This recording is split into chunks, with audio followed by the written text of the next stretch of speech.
Okay, so what I want to talk about today, let's look at, very, very brief. What we want to look at today is how do we deal with, as we mentioned yesterday, and maybe the day before, math is really the backbone of physics. Physics is, the job of physics is to build good mathematical models that represent the way the universe works. So there's a lot of math involved. But unlike the math that we normally do in a math class, a lot of times we're talking about physical quantities in physics. Frequently, those quantities are measurements. And so they carry some additional information, not just the number itself, the value itself, but also maybe the degree of precision that the measurement was made with, okay? So we have to be careful when we do computations with measurements that we're taking that part of the number into account, of the quantity, right? So, for example, does it make sense to you that, say I have these two measurements, say I have something like 3.1297455 meters. That's a pretty precise measurement. That was done with a good instrument, right? Plus 2.1 meters. What's the answer going to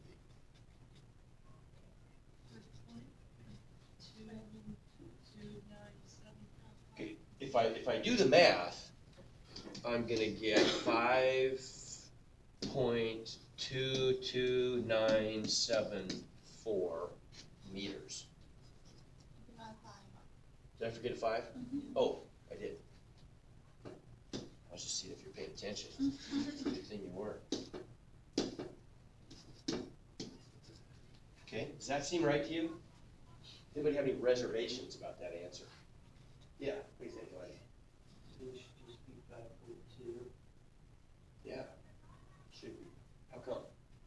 Because you go with the smallest significant units. Well, good. We have to, because now think about this. Here I used some laser interferometer to make this very precise measurement, and here I just used maybe what did I use? I don't know. I used like the shadow of an object imaged from an airplane or something, because that's not very accurate. I'm only getting this down to 1/10 of a meter. I mean, that's only plus or minus that far, right?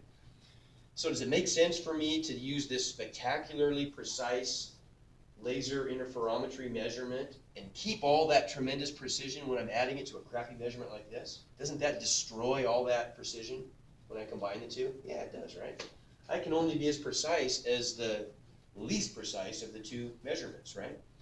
So when I'm adding up measurements or subtracting measurements, I'm always going to look at the most precise digit in the worst measurement, and that's the best I can do. So this one goes all the way out to the 10th, 100,000, 10,000, to the millionth place, right? This one only goes out to the 10th place. So all I can do is keep that sum to the 10th place. Make sense? So I have to round it all the way back to there. Okay, make sense? Okay. It's a little different, though, when I'm multiplying or dividing. When I'm multiplying or dividing, I'm doing something inherently different. When I'm adding up or subtracting measurements, I'm comparing, in a sense, like terms, because they have to have the same units to make any sense. Would it make any sense for me to add 24.9 meters and 3 seconds? No. What's a meter plus a second? That doesn't work, right? They're not like terms. They have different units. So whenever I'm adding stuff, I'm adding like terms, and so it makes sense for me to think about the precision in this way. But if I'm multiplying, for example, if I'm taking, let's say I'm calculating, this is something we'll do in the not too distant future. We're going to calculate the work done on an object by multiplying the force applied to the object by the distance through which we're pushing it. Okay? That's a physics topic that we'll cover. So if we have something, let's say we push an object with a force of 3.21 newtons. That's our standard unit of force. times 2.9 meters. Okay, now this is different. Now we're not really comparing apples and apples anymore. When you multiply, you are looking at the number of groups of something, right? So in a sense, we want to calculate what we get when we take 3.21 groups of 2.9 meters in this kind of, in this workspace, if you want to try to graph this thing. So we look at it differently. How do you suppose we deal with this one? If I multiply these out, somebody with your calculator real quick, what do we get if we multiply 3.21 times 2.9?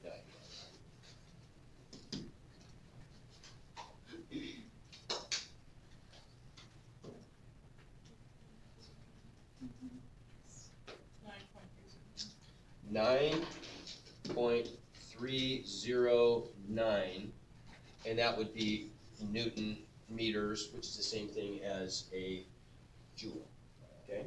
We can just leave it as a Newton meter though if we want it. Can I keep all that? How far back do you think I can go? To the tenths, yeah. Why the tenths? Okay, and it's kind of accidental in a way. I should have probably picked it. We'll do another example. We'd have to round this back to 9.3 joules, let's say. How come though? What do you think? How come we have to have a suggestion? Why do we round it back to the tenths place? What do you think? Because it's only two significant digits. Okay, good. It has, yeah, that's correct. It has nothing to do with the fact that this measurement is to the tenths place. This could have been 29, okay, and it wouldn't have made any difference. What matters is there are how many significant digits here? 3. And how many here? 2. So we can only keep 2 significant digits in our answer. Okay, this time, where the decimal place is absolutely irrelevant. It's just the total number of significant digits. That's the thinking when we're multiplying or dividing. If we're adding or subtracting, we're just keeping track of the most precise digit on the worst measurement, and that's what we get to keep. Make sense? Okay? You gotta pay attention to units on these. So what if we have something like this now? What if we're gonna divide, let's say we're gonna divide 37.4 cubic centimeters divided by 2.395 centimeters. Okay? Numerically, what does that turn out to be? To a whole bunch of places. Somebody with a calculator.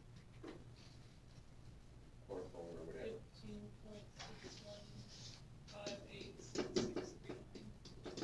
6158, blah, blah, blah. What are the units going to be? Centimeters squared. Does that make sense?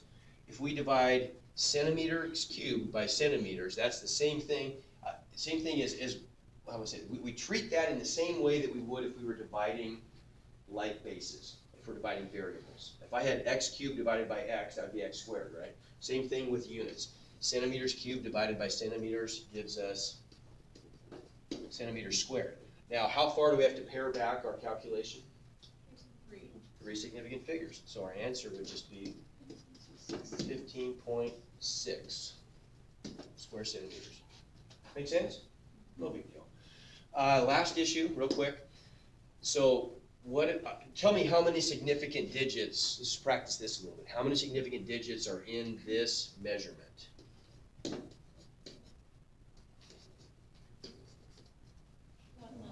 1, correct. How about now? 3. Yeah, trailing zeros after a decimal point would count as placeholders, right? Okay, so we get 3 there. How about this?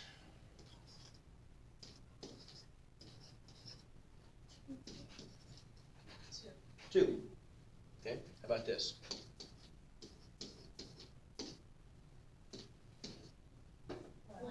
1. Yeah.